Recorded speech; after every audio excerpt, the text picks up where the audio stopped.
दोस्तों, ये है हल्दी घाटी।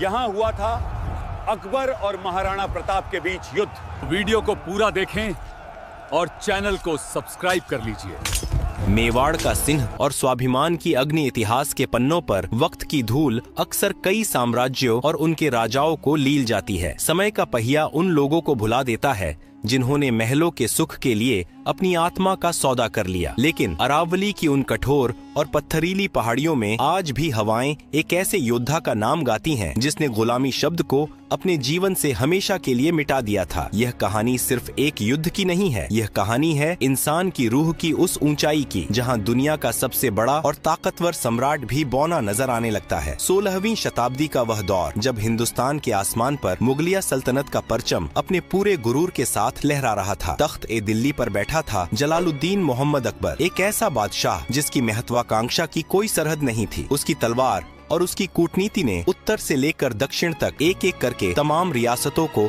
अपने कदमों में झुकने पर मजबूर कर दिया था। लेकिन इस विशाल मुगलिया समुद्र के बीच एक पहाड़ ऐसा था जो सीना ताने खड़ा था। वह पहाड़ था मेवाड़, और उस पहाड़ की सबसे ऊंची चोटी का नाम था महाराणा प्रताप। प्रताप कोई साधारण इंसान नहीं थे, वे उस धरती के अंश थे जहाँ बप्पा रावल और राणा सांगा जैसे शूरवीरों ने जन्म लिया था। मेवाड़ की मिट्टी में समर्पण का नहीं बल्कि बलिदान का बीज बोया जाता था। जब प्रताप ने मेवाड़ की गद्दी संभाली तब उनके पास विरासत में सोने चांदी से भरे खजाने नहीं थे, बल्कि उनके हिस्से में आई थी कांटों से भरी एक गद्दी। चित्तौड़गढ़ जो मेवाड़ का हृदय था, मुगलों के क्रूर आक्रमण और उस भयानक कत्लेआम का गवाह बन चुका था जहां हजारों निर्दोष लोगों और राजपूत वीरों ने अपने प्राणों की आहुति दी थी। चित्तौड़ की उन जलती हुई चिताओं की राख ने प्रताप के सीने में एक ऐसी ज्वाला भड़का दी थी जिसे दुनिया का कोई भी समंदर बुझा नहीं सकता था। प्रताप ने अपनी मातृभूमि की उस दुर्दशा को देखकर एक ऐसी कठोर प्रतिज्ञा ली जो इंसानी बर्दाश्त की हदों को पार कर जाती है। उन्होंने भरी सभा में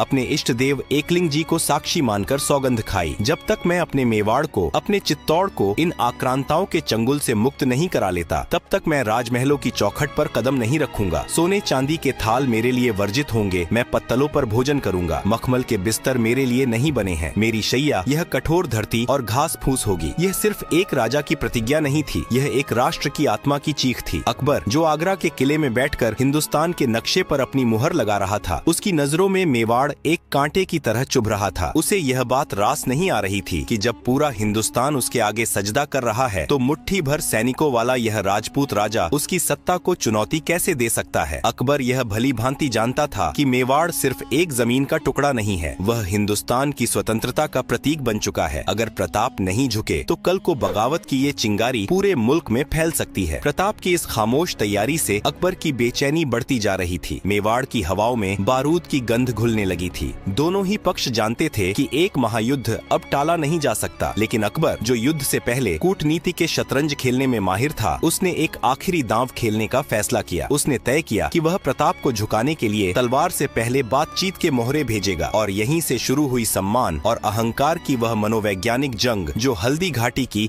उस लाल मिट्टी की नींव रखने वाली थी। कूटनीति का अंत और रणभेरी का शंखनाद। बेहद चतुर और दूरदर्शी शासक था। वह भली भांति जानता था कि मेवाड़ के उन दुर्गम पहाड़ों और खूंखार जंगलों में अपनी शाही सेना को झोंकना एक बहुत बड़ा जोखिम है। राजपूती खून जब उबलता है तो वह मौत को भी एक उत्सव की तरह गले लगाता है। इसलिए तलवारें म्यान से बाहर निकालने से पहले अकबर ने शब्दों और संधियों का जाल बिछाने का फैसला किया। उसने सोचा कि जो काम तोपें और हाथी नहीं कर सकते वह शायद कूटनीति के मखमली शब्दों से हो जाए। प्रताप को मुगलिया आधिपत्य स्वीकार कराने के लिए अकबर ने एक के बाद एक 4 शांति दूत मेवाड़ भेजे। इसके बाद अकबर ने अपना सबसे बड़ा और मनोवैज्ञानिक दांव खेला। उसने आमेर के कुंवर मानसिंह को अपना दूत बनाकर भेजा। मानसिंह मुगलों के सबसे खास और भरोसेमंद सिपह सालारों में से एक थे। अकबर की चाल साफ थी, एक राजपूत ही दूसरे राजपूत को समझा सकता है, या यूं कहें कि एक राजपूत ही दूसरे राजपूत के अहंकार को चुनौती दे सकता है। जब मानसिंह मेवाड़ की धरती पर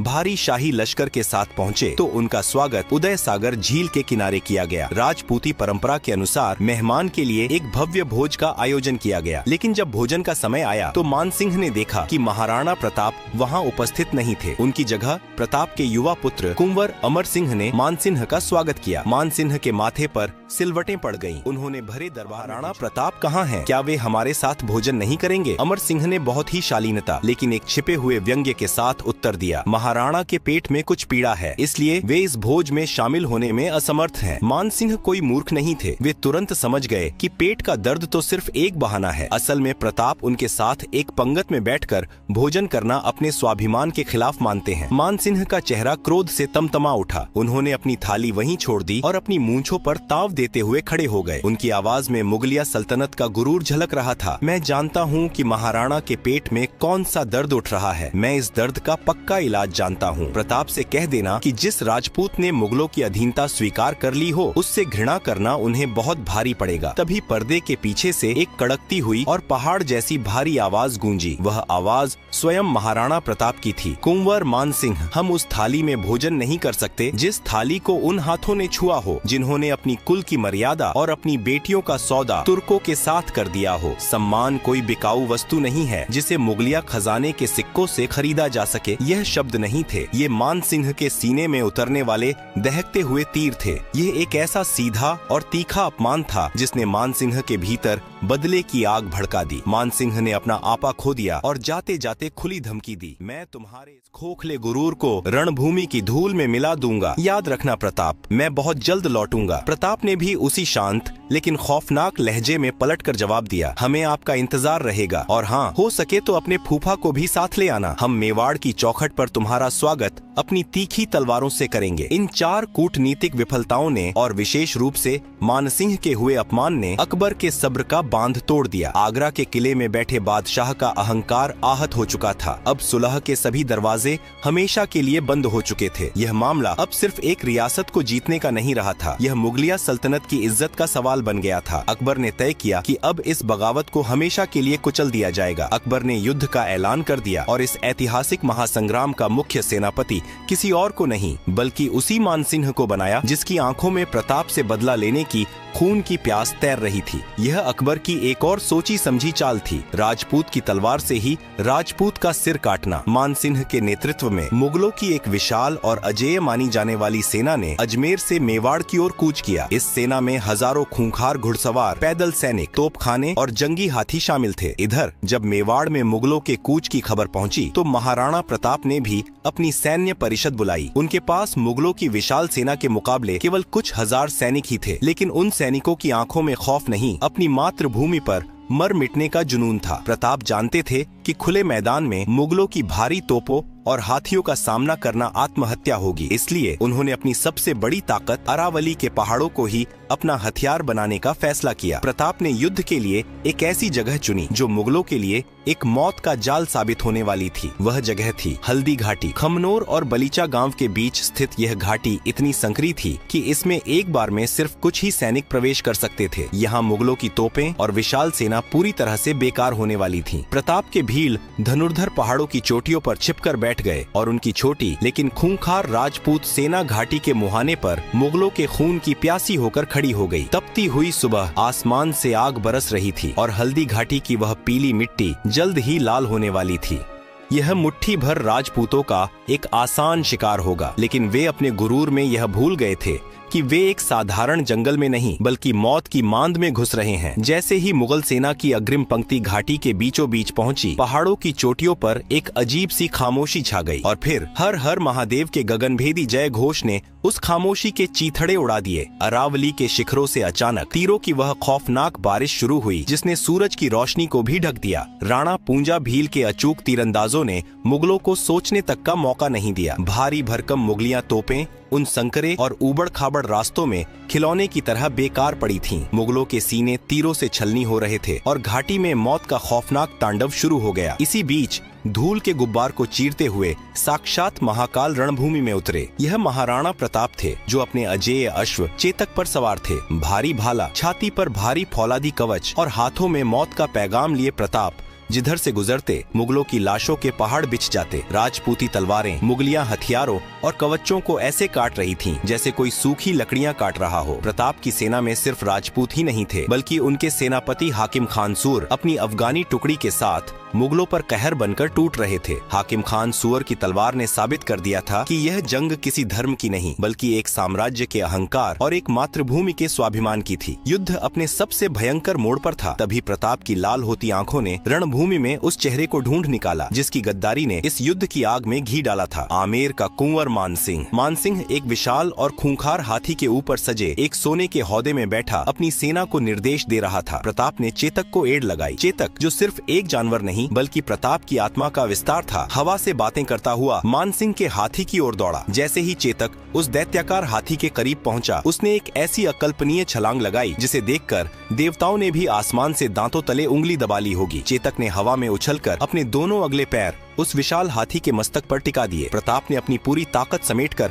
अपना भारी भाला मानसिंह की छाती का निशाना लेकर हवा में झोंक दिया। भाला आसमान चीरती हुई बिजली की गति से निकला, लेकिन मानसिंह मौत को अपने इतने करीब देखकर खौफ से हौदे के अंदर झुक गया। वह अचूक भाला हाथी के महावत को चीरता हुआ निकल गया। महावत के मरते ही हाथी पागल हो गया और चिंघाड़ता हुआ मुगलों की सेना को ही कुचलता हुआ वहाँ से भाग खड़ा हुआ। मानसिंह के भागते ही मुगल सेना का मनोबल चकनाचूर हो गया। मुगलों में भगदड़ मचने ही वाली थी कि तभी युद्ध के मैदान में एक ऐसा दानव आगे आया जिसकी परछाई भी दहशत पैदा करती थी। वह था बहलोल खान। अत्यंत लंबा, भारी भरकम फौलादी ईरानी कवच से ऊपर से नीचे तक ढका हुआ और एक ऐसे ही दैत्याकार अरबी घोड़े पर सवार। उसके हाथ में एक विशाल दोधारी तलवार थी। उसे अपनी ताकत पर इतना घमंड था कि वह सोचता था कि प्रताप को तो वह खिलौने की तरह मसल देगा। वह दहाड़ लगाता हुआ और हवा में अपनी भारी तलवार घुमाता हुआ सीधा महाराणा प्रताप की ओर लपका। उसने दूर से ही ललकारा, प्रताप, आज तेरी मौत मेरे हाथों तय है। आज मैं तेरे इस राजपूती घमंड के टुकड़े टुकड़े कर दूंगा। प्रताप की आंखों में न कोई डर था, न कोई घबराहट, बस एक सर्द और खौफनाक शांति थी। उन्होंने बहलोल खान के प्रहार कोई जल्दबाजी नहीं की। सिर्फ एक ही वार में प्रताप ने उस अजेय और विशालकाय बहलोल खान को उसके कवच और उसके घोड़े समेत बीचों बीच से दो हिस्सों में चीर कर रख दिया। खून का एक भयानक फव्वारा छूटा और बहलोल खान के शरीर के दो टुकड़े घोड़े के दो टुकड़ों के साथ रणभूमि की लाल मिट्टी में जा गिरे। युद्ध के मैदान में एक पल के लिए मौत का सन्नाटा छा गया। हवाओं ने बहना बंद कर दिया। मुगल सैनिकों की आंखें फटी की फटी रह गईं। जो बहलोल खान मुगलों के लिए आतंक का सबसे बड़ा हथियार था, वह आज मेवाड़ के सिंह के सामने एक गाजर मूली की तरह कटकर जमीन पर पड़ा था। इस एक प्रहार ने मुगलों की आत्मा को अंदर तक कंपा दिया। उन्हें लगने लगा कि वे किसी इंसान से नहीं बल्कि किसी अलौकिक महाकाल से लड़ रहे हैं। खौफ इतना भयानक था कि मुगल सैनिकों के हाथों से तलवारें छूट गईं और वे भागो भागो, प्रताप साक्षात काल है चिल्लाते हुए अपनी जान बचाने के लिए उल्टे पांव भागने लगे। स्वामी भक्ति की पराकाष्ठा और स्वाभिमान की अमर विजय बहलोल खान के उस खौफनाक अंत ने मुगलों की रूह को इस कदर कंपा दिया था कि वे महाराणा प्रताप को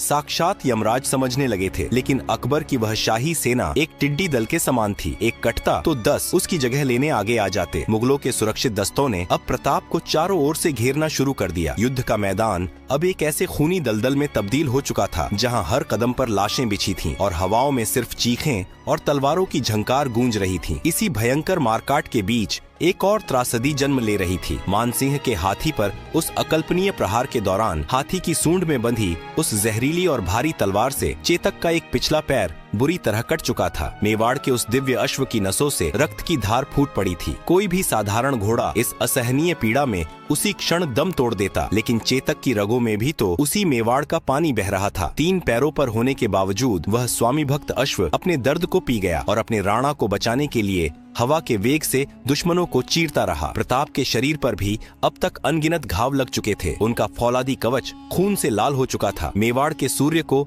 इस तरह मुगलों की विशाल भीड़ के बीच घिरता देख प्रताप के एक परम निष्ठावान सरदार झाला मान का राजपूती खून खौल उठा। उन्होंने समझ लिया कि अगर आज राणा को कुछ हो गया तो मेवाड़ का स्वाभिमान हमेशा के लिए अनाथ हो जाएगा। अपनी जान की परवाह किए बिना झाला मान दुश्मनों की भीड़ को चीरते हुए साक्षात काल की तरह राणा के पास पहुँचे। उन्होंने बिजली की फुर्ती से महाराणा प्रताप के सिर से वह राजसी छत्र और मेवाड़ का मुकुट उतार लिया और उसे स्वयं पहन लिया। महाराणा, इस मातृभूमि को आपकी आवश्यकता है। मेरे जैसे हजार झाला इस मिट्टी पर कुर्बान हो सकते हैं, लेकिन मेवाड़ का यह सूर्य आज अस्त नहीं होना चाहिए, झालामान ने गरजते हुए कहा और राणा को रणभूमि से बाहर निकलने का आग्रह किया। राजसी छत्र देखते ही मुगलों की पूरी फौज ने झालामान को ही महाराणा प्रताप समझ लिया और भूखे भेड़ियों की तरह उन पर टूट पड़ी। झालामान हंसते हंसते तलवारें चलाते हुए मुगलों के बीच घुस गए और अपने प्राणों की आहुति देकर बलिदान की एक ऐसी मिसाल कायम की जिसे सदियां कभी भुला नहीं पाएंगी। उधर चेतक समझ चुका था कि उसके स्वामी की जान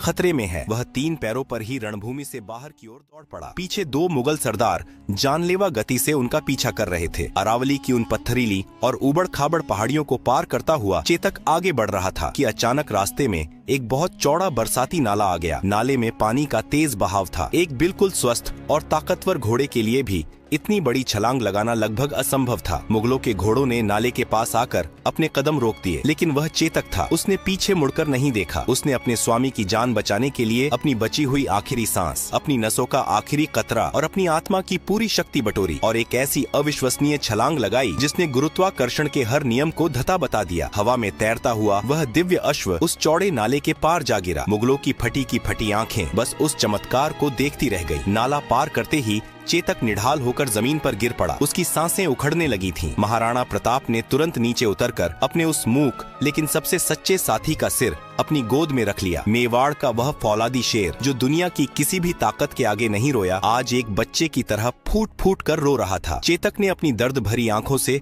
अपने स्वामी को आखिरी बार देखा, मानो कह रहा हो कि मैंने अपना फर्ज निभा दिया। राणा और प्रताप की बाहों में ही अपने प्राण त्याग दिए। चेतक सिर्फ एक जानवर नहीं था, वह मेवाड़ के इतिहास का वह स्वर्णिम पन्ना बन गया जिसकी पूजा आज भी हल्दी घाटी की मिट्टी में की जाती है।